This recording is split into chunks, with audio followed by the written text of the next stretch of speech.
Inside a massive industrial factory, one of the largest manufacturing projects of the 19th century begins. This was not built as a monument first, it was engineered like a factory product. Before full production, scaled models were created to test form, balance, and structure. Every dimension was precisely calculated and scaled to monumental size inside the workshop. Copper was chosen for the outer skin due to its strength, flexibility, and long-term durability. Copper sheets were heated to allow controlled shaping without cracking. Using a traditional factory technique, each copper sheet was hammered by hand over wooden molds.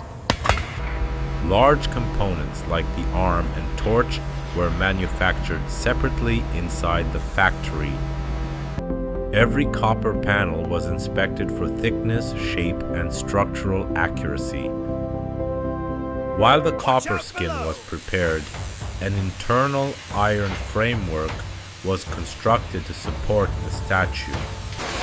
The iron skeleton was engineered to carry the weight while allowing controlled movement.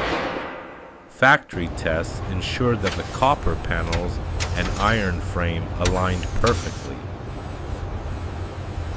Gently now. Copper panels were mounted onto the iron structure piece by piece, forming the statue's outer shell. Hoist it up. Slower on the left side. Mind the rivets. Mechanical testing confirmed the structure could withstand wind, vibration, and long-term stress. For final verification, the entire statue was assembled inside the factory hall.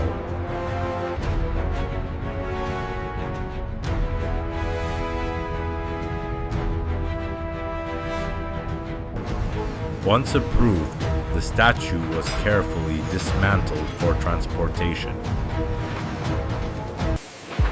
Each component was packed into reinforced wooden crates to prevent damage.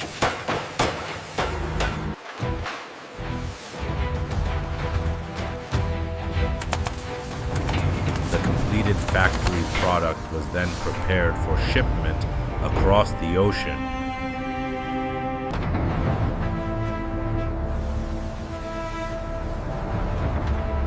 With production complete, the factory returned to silence, leaving behind an industrial legacy. Inside the AI factory, exploring how things are made. For Make Sure, please like, share, and subscribe everyone for new videos.